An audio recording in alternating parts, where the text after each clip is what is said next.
ഷഡ്ഡിക്കേസും ചായക്കേസും mic മാറിപ്പോയ കേസുമെല്ലാം നമ്മുടെ അനുമോളും ജിസയിലും കൂടെ ഇരുന്ന് സംസാരിച്ച് കോംപ്രമൈസ് ചെയ്യുകയാണ് ലൈവില്. അപ്പോൾ ബിഗ് ബോസ് സീസൺ 7 മലയാളത്തിൻ്റെ ലൈവ് അപ്ഡേറ്റിലേക്ക് ഏവർക്കും സ്വാഗതം.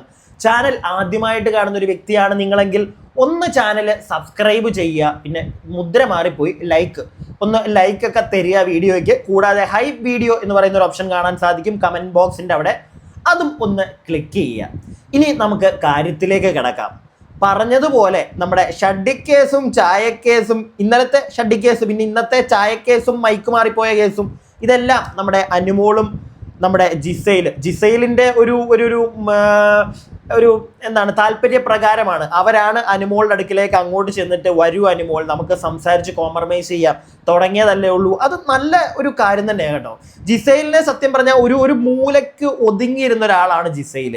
ഈ ജിസയിലിനെ പോയി കുത്തി ഇളക്കി പുറത്തിറക്കിയത്, അല്ലെങ്കിൽ അവർക്ക് ഒരു കീ കൊടുത്ത് വിട്ടത് നമ്മുടെ അപ്പാനിയും സുഹൃത്തുക്കളും ചേർന്നാണ്. പക്ഷേ അപ്പാനിയും സുഹൃത്തുക്കളും തന്നെ ഇപ്പോൾ വീണ്ടും ജിസയിലിനെ ഒതുക്കാൻ ഒരു സൈഡിൽ ശ്രമിക്കുന്നുണ്ട്. അതിൻ്റെ ഭാഗമായിട്ടാണ് നോമിനേഷനിൽ നമ്മുടെ ജിസയിലിൻ്റെ പേരൊക്കെ ചേട്ടന്മാർ പറഞ്ഞത് എന്ന് കാണുന്നവർക്ക് മനസ്സിലാവൂടെ, പൊട്ടന്മാരല്ലല്ലോ കാണുന്നത്. അപ്പോൾ എന്താണെങ്കിലും ജിസയിൽ മുന്നേക്ക് കയറി വരുന്നുണ്ട്, നല്ല ആക്റ്റീവായി വരുന്നുണ്ട്. ഈ ഒരു ഫോമിൽ ജിസയിൽ പോയി കഴിഞ്ഞാൽ എനിക്ക് തോന്നുന്നു ഒരു ഭൂരിഭാഗം മലയാളി പ്രേക്ഷകരും അവരെ സ്വീകരിക്കും, അവർക്ക് നല്ല രീതിയിൽ വോട്ട് കിട്ടുമെന്നാണ് എനിക്ക് ഇപ്പോൾ ഈ ആദ്യത്തെ ഘട്ടത്തിൽ മനസ്സിലാക്കാൻ സാധിച്ചത്. ഗെയിമിലേക്കൊക്കെ വരുമ്പോൾ ഇനി മുന്നോട്ട് പോകുമ്പോൾ എന്തായിരിക്കും എന്നൊന്നും നമുക്ക് പറയാൻ പറ്റില്ല. എന്താണെങ്കിലും ഇപ്പോൾ ഈ നമ്മുടെ അനുമോള് ഈ ഒരു ചെറിയ പിണക്കം, അതിൽ ഇനിയും ജിസയിലിനോട് പോയി സംസാരിക്കില്ല, കോംപ്രമൈസ് ചെയ്യാൻ നിൽക്കില്ല എന്നൊക്കെ കുറച്ച് മുമ്പ് പറയുന്നുണ്ടായിരുന്നു. പക്ഷേ ജിസയിലായിട്ട് മുന്നോട്ട് ചെന്ന് അവളെ വിളിച്ച് വരൂ, നമുക്കിത് പറഞ്ഞു തീർക്കാമെന്നൊക്കെ പറഞ്ഞപ്പോഴത്തേക്ക് അനുമോളും ഓക്കെ എന്ന് പറഞ്ഞ് ജിസയിലിൻ്റെ കൂടെ വന്ന് രണ്ടുപേരും കൂടെ ഇരുന്ന് കാര്യങ്ങൾ സംസാരിക്കുന്നുണ്ട്. അപ്പോൾ ഇവർ കാര്യങ്ങൾ സംസാരിക്കുന്നതിനകത്ത് എനിക്ക് മനസ്സിലായ ഒരു കാര്യം, ഈ അനുമോള് ആരാണ് ഈ ചഡ്ഡി നമ്മുടെ ജിസയിലിൻ്റെ സാധനം പൊക്കിയെടുത്ത് ക്യാമറയുടെ മുമ്പിൽ കാണിച്ചതെന്ന് പറയുന്നില്ല. അതിനെപ്പറ്റി ഇതുവരെയായിട്ടും അവർ പറഞ്ഞിട്ടില്ല, ആരുടെ പേര് അനുമോളെടുത്ത് പറഞ്ഞിട്ടില്ല. ഇനി അത് പറഞ്ഞു കഴിഞ്ഞാൽ കൂടുതൽ പ്രശ്നമാകും, ഉറപ്പുള്ള കാര്യമാണ്. പക്ഷേ അനുമോൾക്ക് ആ ഒരു വഴക്കിന് താല്പര്യമില്ല എന്ന് നേരത്തെ പറഞ്ഞു, അതിൻ്റെ പേരിൽ അനുമോള് പേര് പറയുന്നില്ല. എന്നാൽ ജിസയിലിനോട് വളരെ മാന്യമായിട്ട് രണ്ടുപേരും കൂടെ ഇരുന്ന് സംസാരിക്കുന്നുണ്ട്. അതിനകത്തേക്ക് നമ്മുടെ അവൻ്റെ പേരെന്തായിരുന്നു, ഋത്തിക് റോഷനെ പോലെ ഇരിക്കുന്ന ആര്യൻ വരുന്നുണ്ട്. അവനും അതിൻ്റെ ഇടയ്ക്ക് ഇരുന്ന് കുറച്ച് കാര്യങ്ങളൊക്കെ സംസാരിക്കുന്നുണ്ട്. എന്താണെങ്കിലും അതൊരു പറഞ്ഞ് തീർക്കലിലേക്ക് എത്തിയിട്ടുണ്ട്. വളരെ നല്ല കാര്യം. കാരണം തുടക്കത്തിൽ തന്നെ ഈ ചൊറിച്ചിലും കൊണ്ടൊക്കെ ഇരുന്ന് കഴിഞ്ഞാൽ പിന്നെ നമ്മുടെ ജിസയിലിൻ്റെ ഒരു മെൻറ്റാലിറ്റി ആൾക്കാർക്ക് ഇഷ്ടപ്പെടും. ഈ ഒരു പരിപാടി കാണിക്കുമ്പോൾ ഇതൊക്കെ മറ്റേ ചേട്ടന്മാർക്ക് എന്താണെങ്കിലും പൊളിയും. മറ്റേ ചേട്ടന്മാരുടെ ഉള്ളിൽ എന്തായാലും കാണും, ഓ ഈ പിശാച്ച് അവിടെ കണ്ട് അടങ്ങിയിരിക്കുമായിരുന്നു, വെറുതെ ഞങ്ങൾ പോയി ചൊറിഞ്ഞ് ഇതിനെ പുറത്ത് ചാടിച്ച് ഇപ്പം മുട്ടൻ ഇപ്പം അടങ്ങിയേ ഇരിക്കുന്നില്ല എന്ന് നമ്മുടെ അപ്പാനി ചേട്ടനൊക്കെ തോന്നിക്കാണും. അത് ഉറപ്പുള്ള കാര്യമാണ്. അതുകൊണ്ടാണ് നോമിനേഷനിൽ അവരെ ഒതുക്കാൻ ശ്രമിച്ചത്. ഇല്ലെങ്കിൽ അവരുടെ ഇന്നത്തെ ഒരു ആറ്റിറ്റ്യൂഡ്, അല്ലെങ്കിൽ അവരുടെ ഇന്നത്തെ ഒരു ബിഹേവിയർ, അവരുടെ ഒരു ഗെയിം, അത് മാത്രം മതി അവരെ ഒരാൾ പോലും നോമിനേറ്റ് ചെയ്യാതിരിക്കാൻ. മനസ്സിലായില്ലേ? കാരണം ആ രാവിലത്തെ സംഭവത്തിന് ശേഷം അപ്പാനിയും സുഹൃത്തുക്കളും ചെന്ന് ചൊറിഞ്ഞതിന് ശേഷം അവരുടെ ഒരു ആക്റ്റീവ് ഗെയിം അത് നമ്മൾ കണ്ടതാണ്. അനുമോളിനെ ചൊറിഞ്ഞു വിട്ടു. അത് മാത്രമല്ല, ഈ അപ്പാനിയുടെ കൂടെ നിൽക്കുന്ന രണ്ട് ഐറ്റങ്ങളുണ്ട്. ഒന്ന് അബി പിന്നെയും ഒരു ഗെയിമറാണ്, എന്തൊക്കെയോ ചെയ്യുന്നുണ്ട്. ഒന്നുമില്ലെങ്കിലും അപ്പാനിയെ ഓരോ സാധനത്തിലേക്ക് തള്ളിവിടുന്നത് അബിയായിട്ട് എനിക്ക് തോന്നാറുണ്ട്. ഓരോന്നൊക്കെ വന്നിങ്ങനെ കൊടുത്തിട്ട് നൈസായിട്ട് അപ്പാനി ചാടി വീഴുന്ന നമ്മൾ ഇന്നലെ ചൂണ്ടിക്കാണിച്ചതാണ്. അപ്പം എന്താണെങ്കിലും അപ്പാനി അബി ഓക്കെ. പക്ഷെ ഈ അക്ബർ എന്ന് പറയുന്നവൻ, ഇവൻ ചുമ്മാ ഒരു കാര്യമില്ലടേ, വെറുതെ അവരെന്തെങ്കിലും പറയുമ്പോൾ അതിൻ്റെ കൂട്ടത്തിൽ പോയി, ഇല്ലെങ്കിൽ എവിടെയെങ്കിലും ഒക്കെ എന്തെങ്കിലും ഒരു ഗെയിം നടന്നു കഴിഞ്ഞാൽ ആ ഗെയിമിനകത്തോട്ട് വന്ന് ഇടവിട്ട് കുറച്ച് കാര്യങ്ങൾ പറയും, അത്രേ ഉള്ളൂ. അല്ലാതെ പുള്ളിക്കായിട്ടൊരു എങ്ങനെ കൊണ്ടുപോകണം എന്നുള്ളൊരു ഐഡിയ ഉള്ളതായിട്ട് എനിക്ക് തോന്നുന്നില്ല. പക്ഷെ അത് ജിസയിലിനുള്ളൊരു ഒരു പോസിറ്റീവ്, അല്ലെങ്കിൽ അവരുടെ ഒരു കഴിവ് ചിലപ്പോൾ അവിടെ ആയിരിക്കാം. കഴിവൊന്നും പറയാൻ പറ്റത്തില്ല, ഒരു എക്സ്പീരിയൻസ്ഡ് ആയിരിക്കും അവർ.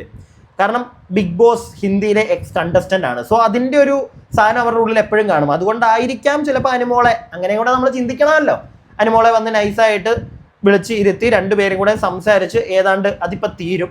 അത് തീരട്ടെ.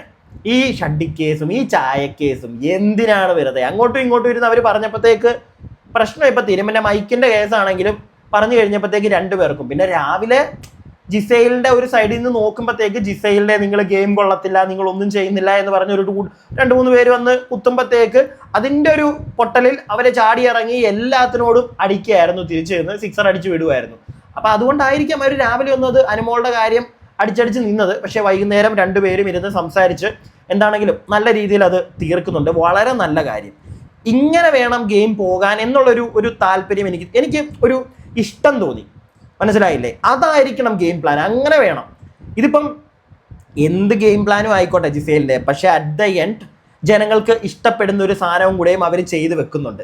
ബാക്കിയുള്ളവരുടെ കാര്യത്തിൽ അത് കാണുന്നത്, ഞാൻ പറയട്ടെ, നമ്മുടെ നോമിനേഷൻ ടൈമിൽ നമ്മുടെ ഇവൻ ആരാന്നറിയോ, അനീഷ് കോമണർ, പുള്ളി പറയുന്ന കുറച്ച് പോയിന്റ്സ് ഉണ്ട്. പുള്ളിയുടെ ചൊറിഞ്ഞ സ്വഭാവം ഞാൻ അത് പോർട്രേറ്റ് ചെയ്ത് കാണിക്കാറുണ്ട്, ചൂണ്ടിക്കാണിക്കാറുണ്ട്. പക്ഷേ എന്നിരുന്നാലും ഞാൻ പറയാറുണ്ട്, ഞാൻ ഇന്നലെയും പറഞ്ഞ ഒരു കാര്യമാണ്, ഇവൻ്റെ ഗെയിം നമുക്കറിയില്ല. അതുപോലെ തന്നെ ഇന്നിപ്പോൾ ഈ നോമിനേഷൻ ചെയ്യുന്ന സമയത്ത് അവൻ പറഞ്ഞ വളരെ പ്രധാനപ്പെട്ട കുറച്ച് പോയിന്റ്സ് ആണ് അവൻ പോയിന്റ് ഔട്ട് ചെയ്ത് കാണിക്കുന്നത്. അതിനൊക്കെ നമ്മൾ അവൻ്റെ കൂടെ നിന്നേ പറ്റുള്ളൂ, അല്ലാതെ വെറുതെ അങ്ങോട്ട് വലിച്ചു കീറാനും തെറി പറയാനും പറ്റത്തില്ല. പക്ഷെ ചൊറിയുന്ന സ്വഭാവവും അവൻ കാണിക്കാറുണ്ട്, ഇല്ലാന്നൊന്നും നമുക്ക് പറയാൻ പറ്റത്തില്ല. പിന്നെ ശാരിക മാഡത്തിനെ പറ്റി പറയുവാണെങ്കിൽ അഭിനയമാണ്, കംപ്ലീറ്റ്ലി അഭിനയമാണ്. ഞാനത് ഈ ചാനലിൽ ഞാനതൊന്ന് എടുത്ത് പോർട്രേറ്റ് ചെയ്ത് കാണിക്കുന്നില്ല. നമ്മുടെ സെക്കൻഡ് ചാനലിൽ മിക്കവാറും നാളെ രാവിലെ ഞാൻ നിങ്ങൾക്കൊരു സാധനം കാണിച്ചു തരാം. ഈ എന്താ പറയുക, ഒരു സ്റ്റാൻഡ് ഇല്ലാത്തൊരു സ്ത്രീയാണ് ശാരിക എന്ന് നമുക്ക് കംപ്ലീറ്റ് ആയിട്ട് മനസ്സിലാക്കാൻ സാധിക്കുന്നുണ്ട്. അവർ പറയുന്ന പല കാര്യങ്ങൾ, അവർ നേരത്തെ പറഞ്ഞതും ഇപ്പം അതിനകത്ത് കയറി പറയുന്നതും, അതിനകത്ത് തന്നെ പല സമയങ്ങളിലായിട്ട് അവർ പറയുന്ന കാര്യങ്ങൾ എല്ലാം വ്യത്യാസമാണ്. മനസ്സിലായില്ലേ? അവർ എല്ലാവരുടെയും മുമ്പിൽ ഒരു അഭിനയം കാഴ്ചവെച്ച് നല്ലൊരു വ്യക്തിയാണ്. അതിനകത്ത് ആരോ പറയുന്നുണ്ട്, എനിക്കൊന്ന് ജിസയിലാണെന്ന് തോന്നുന്നു, നോമിനേഷൻ ടൈമിൽ ഒരു അമ്മായിയമ്മ ഒരു കളിയുണ്ട് ഈ നമ്മുടെ ശാരിക ചേച്ചിക്ക്. അത് നല്ല വ്യക്തമായിട്ട് നമുക്ക് മനസ്സിലാക്കാൻ സാധിക്കുന്നുണ്ട്. പിന്നെ കുറേ പേര് പറയുന്നുണ്ട് ശാരിക തീയാണെന്നൊക്കെ. എനിക്കൊരു തീയായിട്ടും തോന്നുന്നില്ല, എനിക്ക് തീട്ടമായിട്ടാണ് തോന്നുന്നത്. അഭിനയം അത്രേ ഉള്ളൂ, അത് വ്യക്തമായിട്ട് മനസ്സിലാവുന്നുണ്ട് ശാരികയുടെ കേസിൽ. ശാരിക തന്നെ എന്തായിരുന്നു, ഏതോ ഒരു പോയിന്റിൽ, ആര്യനല്ല നമ്മുടെ ഇവൻ മോശമായിട്ട് സംസാരിക്കരുത്, ബിഗ് ബോസിന്റെ ഫ്രണ്ടിൽ നമ്മൾ ആ ഒരു ലിവിങ് സ്പേസിലൊക്കെ ഇരിക്കുമ്പോൾ വളരെ മാന്യതയോടുകൂടി സംസാരിക്കണം, പബ്ലിക് കാണുന്നതല്ലേ എന്നുള്ളൊരു പരിപാടിയൊക്കെ ശാരിക പറയുന്നത് കേട്ടു. ശാരികയുടെ ഇന്റർവ്യൂ ഒക്കെ ശാരിക ഞങ്ങൾ കാണാറുള്ളതാ അല്ലേ, നിങ്ങൾ കാണാറുള്ളതല്ലേ പ്രിയപ്പെട്ടവരെ? മാന്യതയുടെ നിറകുടമാണ് ശാരിക എന്ന് എല്ലാവർക്കും അറിയാം. അപ്പം ഇങ്ങനെയുള്ള കുറച്ച് കാര്യങ്ങൾ, കുറച്ച് ഫേക്ക് പരിപാടികൾ ശാരികയുടെ ഭാഗത്തുനിന്ന് നടക്കുന്നുണ്ട്. പിന്നെ ഗെയിം അത് വരട്ടെ, ഗെയിം മുന്നോട്ട് പോകുന്നതനുസരിച്ച് നമ്മൾ ഈ പറയുന്ന കാര്യങ്ങൾക്കൊക്കെ ചിലപ്പോൾ ചേഞ്ച് വരാം. മനസ്സിലായില്ലേ? എല്ലാം മാറി മറിയാം. ഇപ്പം തുടങ്ങിയതേ ഉള്ളൂ. ഈ അഭിനയമൊക്കെ ഇപ്പം നടക്കും, കുറച്ചുകൂടെ കഴിയുമ്പോൾ ഇതൊക്കെ അങ്ങ് പോകും, അകത്തുനിന്ന് അങ്ങോട്ട് പൊട്ടി വരും. അത് അക്ബർ പറയുന്നത് കേട്ടു കുറച്ച് മുമ്പ്. ഇപ്പം നമ്മൾ മാന്യമായിട്ട് നിന്നാലും കുറച്ച് കഴിയുമ്പോഴത്തേക്ക് പൊട്ടിക്കഴിയുമ്പോൾ എല്ലാം ഇങ്ങനെ പുറത്ത് വരും. ചില പ്രോപ്പറായിട്ട് പറയുകയാണെങ്കിൽ ഒരു 19 ദിവസമൊക്കെ കഴിയുമ്പോൾ നമുക്ക് മനസ്സിലാവും എന്താണ് ഒരു ഗെയിം എന്നുള്ളത്. പിന്നെ അപ്പോൾ ഇതൊക്കെയാണ് ഇപ്പം ലൈവിൽ നടന്നുകൊണ്ടിരിക്കുന്നത്. ബാക്കി അപ്ഡേറ്റ്സ് ഞാൻ തരാം. ഒരു കാര്യം എനിക്ക് കുറച്ച് ആൾക്കാരോട് പറയണമെന്ന് തോന്നി. ചില ആളുകൾക്ക് എൻ്റെ മുടിയും താടിയും കാണുമ്പോൾ ഒരു ചൊറിച്ചിൽ. അപ്പം അങ്ങനെ ചൊറിയാൻ താല്പര്യമുള്ള ആളുകളോട് ഞാനൊരു കാര്യം പറയാം. നിങ്ങൾക്കൊന്നെങ്കിൽ താടി കാണില്ല, ഇല്ലെങ്കിൽ മുടി കാണില്ല, അതിൻ്റെ ഒരു ചൊറിച്ചിലായിരിക്കും എൻ്റെ നെഞ്ചിലോട്ട് കൊണ്ടുവരുന്നത്. ഒരു കാര്യമില്ല, ഞാനും തിരിച്ച് റിപ്ലൈ തരും. മനസ്സിലായില്ലേ? നിങ്ങളുടെ കമൻറ്റിനുള്ള റിപ്ലൈ ഞാൻ തരും, വളരെ മാന്യമായിട്ടാണെങ്കിൽ മാന്യമായിട്ടുള്ളത്. അല്ലാതെ നമ്മളെ തുറയുന്ന സാധനമാണെങ്കിൽ ഞാൻ തീർത്തും മാണ്ട് വിടും. അതൊന്ന് ആലോചിക്കുക. പിന്നെ ഇവിടെയാണ് എൻ്റെ തലയിലും മോന്തയ്ക്കുമൊക്കെയാണ് ഈ സാധനം ഇരിക്കുന്നത്. ഇതിവിടെ ഇരുന്നോട്ടെ, ഇത് എൻ്റെ ഇഷ്ടമാണ്. മനസ്സിലായില്ലേ? എൻ്റെ ഇഷ്ടം, എൻ്റെ ദേഹം, എൻ്റെ ശരീരം, എൻ്റെ തല, എൻ്റെ മുടി.